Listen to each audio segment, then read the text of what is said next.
This is the second film down on a site visit with John Hickman, looking at some of his mini projects around the site, including a bow drill, making a small dwelling and some work with flint. We hope you enjoy it.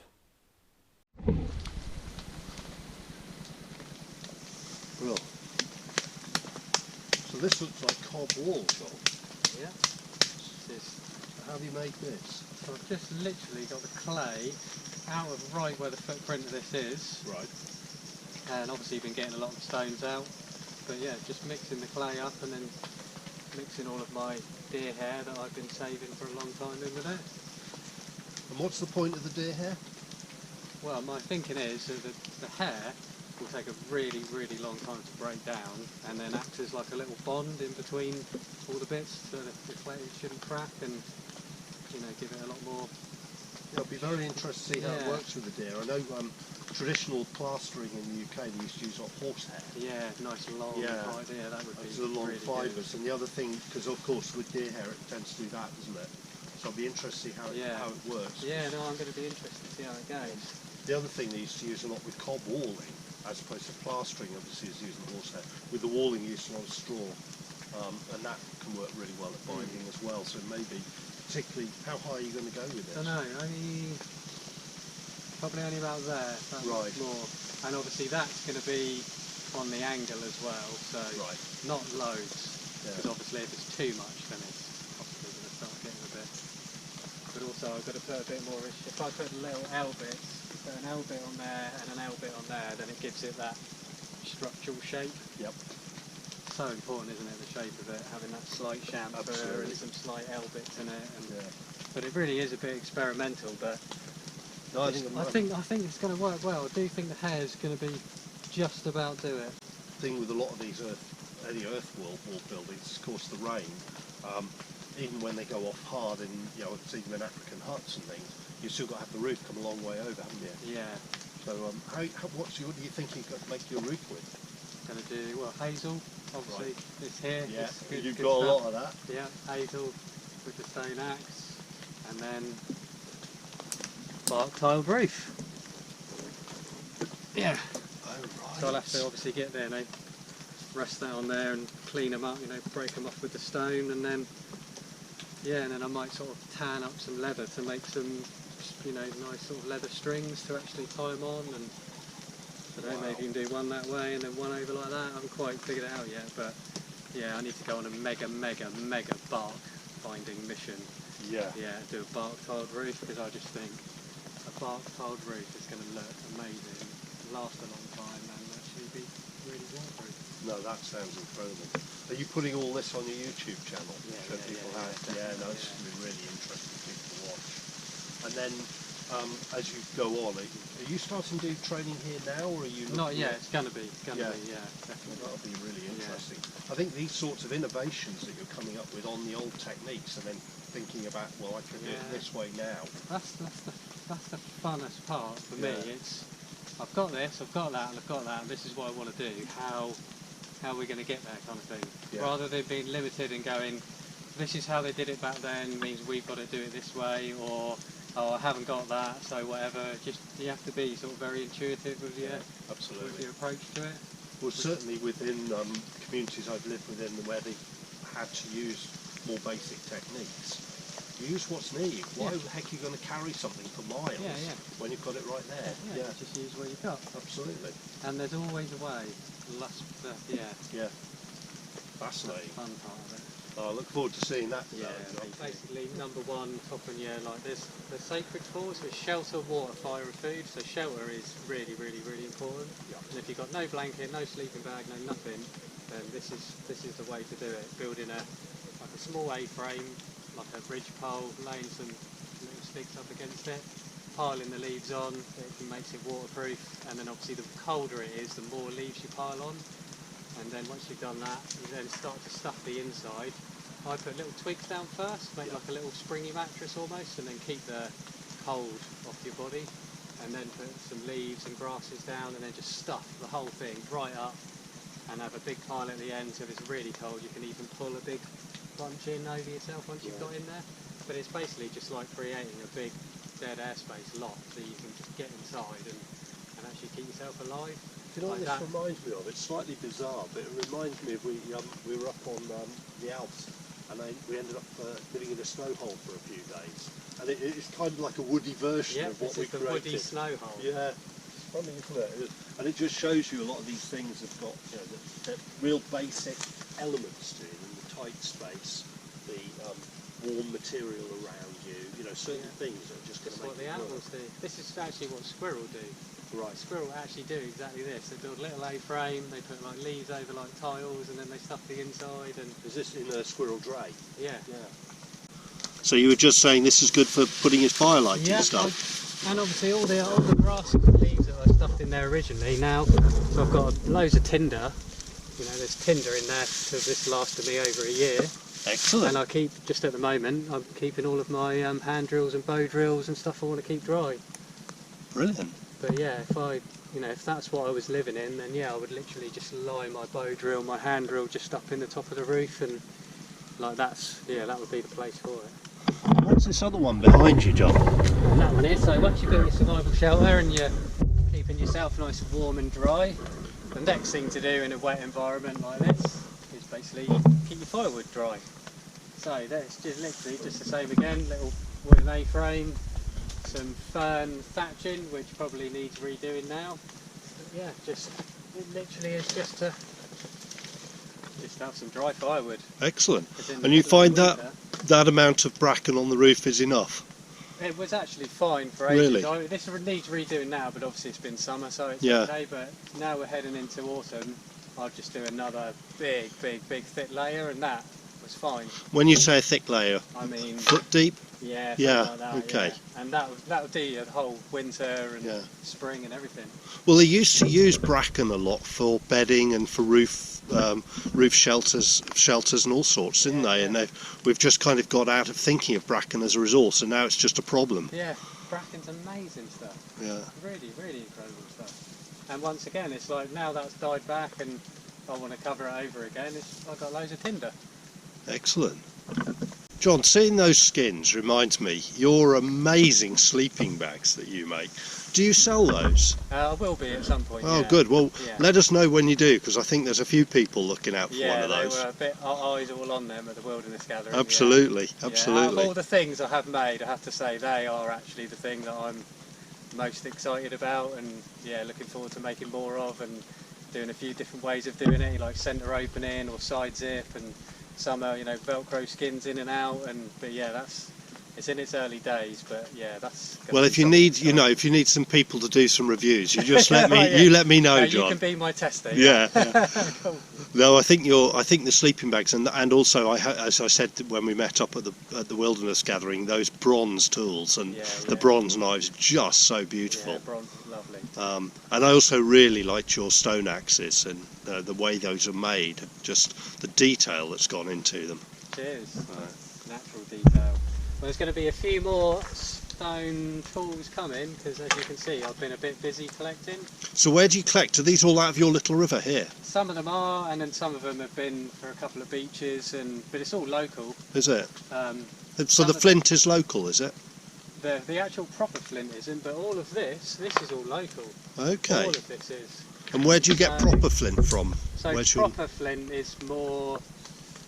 I'm trying to think what line there is in the country where it starts going into flint. Actually, no, you do get flint in Devon, actually. There's a very small amount, I Yeah. think, in Devon, but it's mainly found in the places where there's the Dorset, That's the and you see it in Norfolk, Thetford Forest, apparently. Hopefully show some video on our YouTube, on the Nearly Wild YouTube. There's a place called Grimes Graves. Oh, yeah. And they used to think they were graves, and they're actually old flint mines. Yeah, I've got to go there. The flint from there went out all over Northern Europe. So the idea that Neolithic people were just wandering around in the local villages, it's nonsense. No way. Trade was significant even back then. Yeah. So yes, I asked because it'd be interesting. I'll have to have another look at where all the local or the nearest to you sort of flint areas are, because it's one of those really important resources, isn't it? Back at that period. So these are the really good ones that we've got around here. I'm not sure what it is. almost like basalt or something like that. It does look like a basalt. But Yeah. there is loads of this sort of thing at all different gradients. But Actually, this no, the stuff's- way that's splitting off. Yeah, that's what I mean. That's a flake. Yeah, okay, sorry, no, it's not. I think where the bottom is for it. Oh, we'll have to look the geology up on that one, Yeah. John. I'm not. That's what I'm really getting into at the moment, is learning about geology and stuff. So this bit is from Blackpool Sands, which is very local. That's awesome. Excellent. When you say local, so it's not Blackpool, No, Blackpool because Sands. we're in Devon now. Literally just over there on the coast. Excellent. Yeah, but that I really want to find out what this is, because this was definitely the stone that was used around in this area for sure. Right. This would have been used for all sorts of scraping tools and cutting tools and knives and adzes and everything. It's really good because it naps, but then you can also then rub it down into shape. That's where a lot of this kind of thing, it's just too hard to rub, that really smooth, shiny stuff. Well, maybe we'll see what we can find out, John, and maybe put some of the links at the bottom of this on the YouTube as to what we think the geology might be, and maybe get some feedback from people. That would be great, yeah. Yeah. Oh yeah, if there's people out there that know about Devon and the local geology, then yeah. That would be really helpful, wouldn't it? That would be really helpful, yeah. Yeah. Well, geology underpins so much of the way I suppose the natural systems have developed, because obviously it's the minerals and the underlying rock structures and topography and everything, and so much comes from that. But then, as you rightly point out, you know, all the tools and everything else as well depend on that geology. Absolutely, yeah. Everything, yeah. The geology was the difference between whether there was going to be humans there or not. Yeah. It really was a major factor on why people were where they were. Oh, that's fascinating. So just talking about all that geology, John, this all looks like good old real flint, the real job. This is the real flint. Not the best flint at all, but... Well, it's not from Norfolk, of course it's not. It has come from fairly deep under the ground, because it's come from like a natural burial ground. Oh, has it? Whereabouts? It's in Butser Hill, which is in Hampshire. Butser, I think, is one of the sort of highest points around on the land for quite a way. But I'm hoping there's going to be a few, you know, beauty bits in it. But it is all looking a bit challenging, but that's good. Yeah, I've certainly learned in the last few hours of our trip round that you like a few challenges. Oh yeah. Yeah, like, well, I mean, especially with the stone tools, what I started off on, like in Portugal, there was nothing, no good stones around at all. So what I learned on was unbelievable. So like, what, you know, most normal flint knappers would just look at that and just throw it in the bin. Yeah, I have to agree. If I'd have found that in Portugal, I'd have been like, oh my god, this is amazing. So now I look at just every bit of flint like that, like, you know, there'll be something useful in there. Is there anything in all that pile of chippings that you've got made up, John? No, this is actually just, you know, a lot of that's just breaking through and trying to find useful bits. Absolutely. Some of the bits up this end are going to be good stuff, like that. Just come there, through into the camera with you. Oh yes. Like that, I can already see. If I tidied that up a bit more and then lashed that onto the end, you know, that's a pretty good chopping bit on there. Well, that really is sharp, isn't it? Classic sharp flint. Yeah. Like that bit there, that's perfect. Oh yes. Yeah. Scraper. Absolutely. Yeah, I think you'll kind of always imagine that people had to make them into a perfect shape, but actually, you're looking at something like that, you can hold it perfectly. Yeah. It's job done, isn't it? It doesn't need to be all pretty. Because most of the flint tools that people have ever seen have been like the most amazing, perfectly napped, precision things. Is where, you know, in the real day-to-day world, people would have just used the basics. You know, whatever. Like, look on there. Like, so that point on the end of there, that's seriously sharp. Yeah. But there's, you know, there's a spike for punching through with leather, like that bit there's a good cutting tool, a good scraper, and... Yeah, I mean, there really is quite an edge on there, isn't it? Yeah, a really, really good edge. Yeah. You could butcher up a whole animal with that. Now, I know as a boy I was brought up in Norfolk, and we used to spend hours going out looking through bits of flint, hoping we were going to find the perfect back tip or the perfect arrow, and then it was many years later that I realised actually we were looking for something that probably most of the time didn't exist, because people would just go out and, as you say, find a piece that worked, I can hold it. Yeah. It'll do the job. Yeah. Amazing stuff. They still use obsidian now in the most precision, operations and things like that, because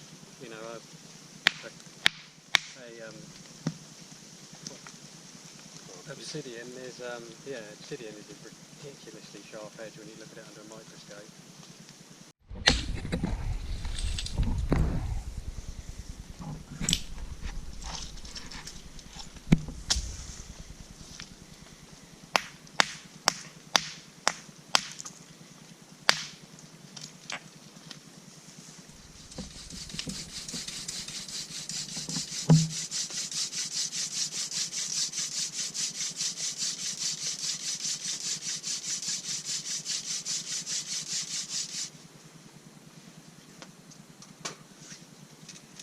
All this rain that we've had this afternoon, you feel we should get the fire going.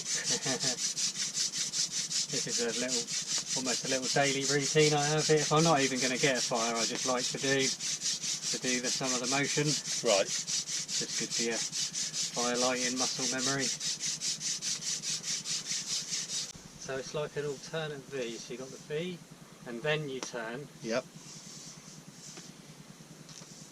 Gosh, there's quite a bit of thought going into that, isn't there? Yeah, you can see until you really get the hang of that.